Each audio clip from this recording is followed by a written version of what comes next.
खारेगाव ते गायमुख हा 13 किलोमीटर लांबीचा कोस्टल मार्ग हा गेम चेंजर प्रकल्प ठरणार असून डिसेंबर 2028 पर्यंत खुला होणार आहे. या प्रकल्पामुळे घोडबंदर मार्गासह अंतर्गत रस्त्यावरील वाहतुकीवरचा ताण कमी होईल. या प्रकल्पाचं 28% काम पूर्ण झाल्याची माहिती देताना आमदार संजय केळकर यांनी कांदळवनातील अडथळे दूर करण्याच्या सूचना संबंधित अधिकाऱ्यांना दिल्या आहेत. आमदार केळकर यांनी गुरुवारी MMRDAचे मुख्य अभियंता आणि कंत्राटदार कंपनीच्या अधिकाऱ्यांसह या प्रकल्पाची बाळकूम येथे पाहणी केली. यावेळेला अधिकाऱ्यांनी प्रकल्पाच्या प्रगतीबाबत माहिती दिली.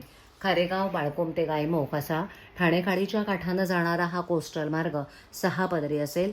सुमारे 2,727 कोटी खर्चाचा हा प्रकल्प असून या मार्गामुळे खारेगाव ते गायमुख प्रवासाचा वेळ 45 मिनिटांवरून अंदाजे 15 मिनिटांवर येणार आहे. विशेष म्हणजे या मार्गामुळे मुंबई नाशिक महामार्ग, JNPT, वाढवण बंदर, पश्चिम महाराष्ट्राच्या दिशेनं माल वाहतुकीला वेगवान जोडणी मिळणार आहे.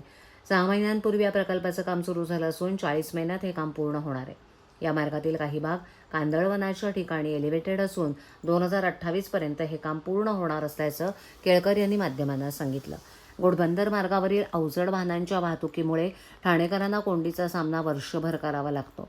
या प्रकल्पामुळे या वाहतुकीवरचा ताण मोठ्या प्रमाणावर कमी होणार असून कळव्यातून होणाऱ्या वाहतुकीलाही दिलासा मिळेल अशी माहिती केळकर यांनी दिली.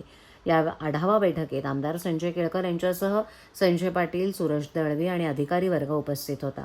कोस्टल रोडचा काही भाग कांदळवनाच्या ठिकाणी एलिव्हेटेड असून या ठिकाणी मोठ्या प्रमाणावर अतिक्रमण झाल्याचं पाहणी दौऱ्यात आढळून आलं.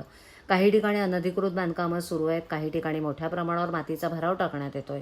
ही अतिक्रमणं कोस्टल रोड प्रकल्पाला अडथळा ठरणार असून ती तातडीनं दूर करण्यात यावीत अशा सूचना आमदार संजय केळकर यांनी कांदळवन विभागाच्या अधिकाऱ्यांना केल्या आहेत.